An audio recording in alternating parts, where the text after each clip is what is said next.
Should broadcasters be required to disclose the names of the buyers of political ads and the amount that they spend? Well, this question is currently being debated in Washington after the FCC issued a proposal to make this information available on a website that it would oversee. The commission believes it would ensure a stronger transparency at a time when political contributions are highly controversial. However, TV stations strongly disagree with the proposal and say that it would cause significant administrative burdens on them. So at this time, we're going to bring in Mark Fratrik, the Vice President and Chief Economist at BIA Kelsey, to discuss this proposal and the issues surrounding it. Thanks so much for joining us today, Mark. Thank you. You're welcome. Well, this debate is, of course, heating up at a time when political campaigns are in full swing. So to start off with, could you just talk to us about why the FCC is trying to do this?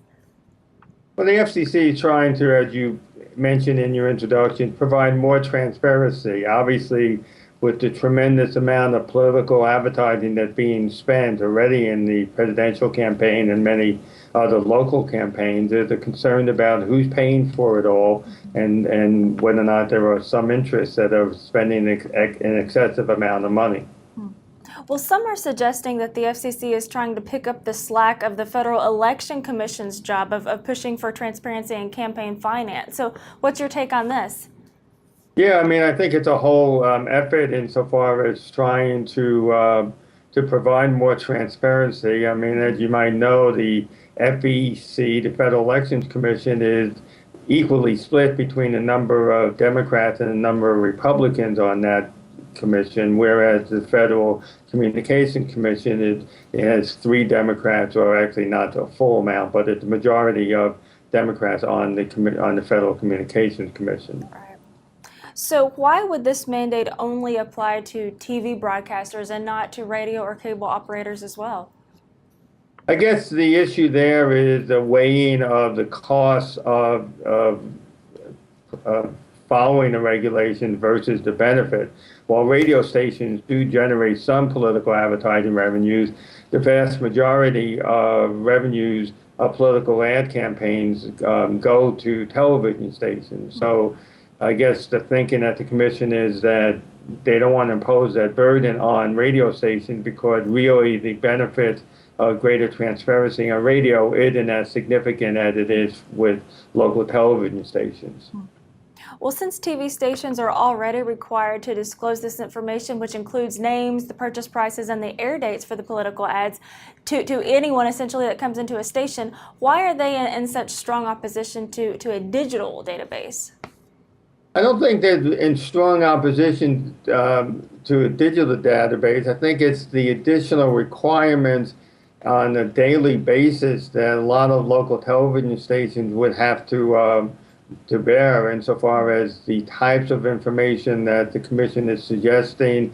It isn't that it's a real easy thing just to write down, well, what was spent on this spot, what was spent on that spot, et cetera. It's a little bit more complicated than that. And from what I understand, the commission is also thinking about putting this all online, that the stations themselves would have to fill out a form online every day to comply with these new rules. So I think it's a little concerned about the logistics of it, the amount of additional man hours that each station would have to incur to respond to these proposed regulations.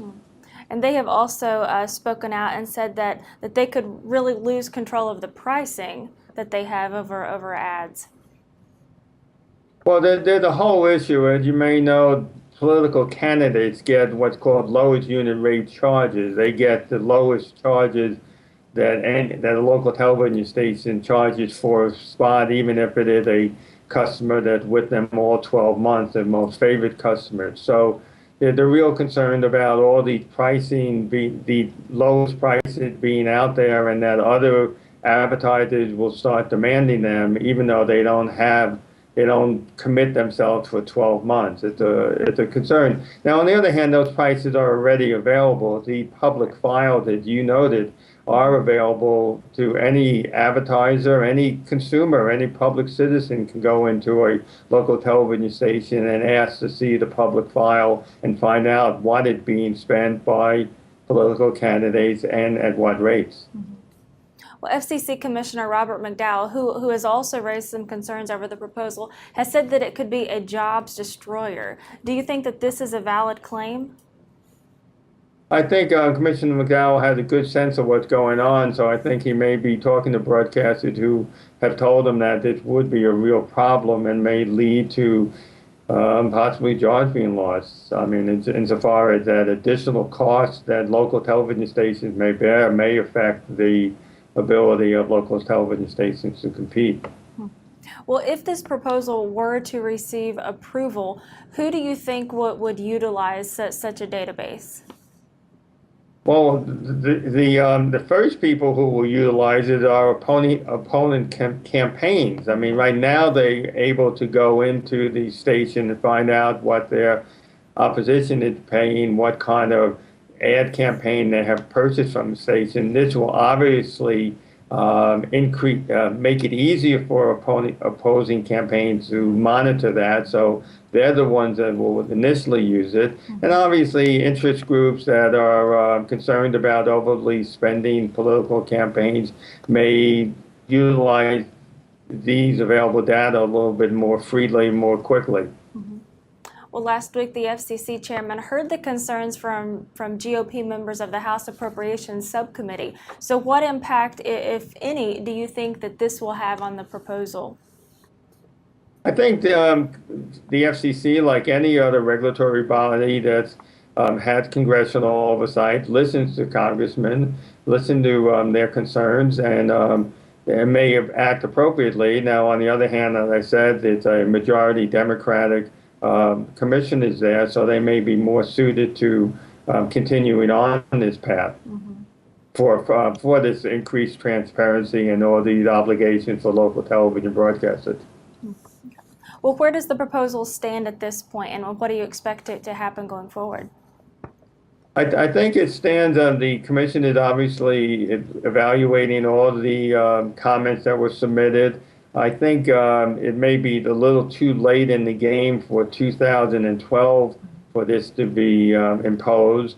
I think there always a possibility of a court challenge after a rule is imposed. The commission also has to go through the Office of Management and Budget to get any rule like this approved by the federal government. So it's going to take some time for this rule to be promulgated and finalized, and with a potential court challenge later on. So that's where I come up with a conclusion that it may not affect the 2012 election and maybe later imposed. And obviously with the 2012 election, there may be a change in administration, and that sort of changes everything in the final run.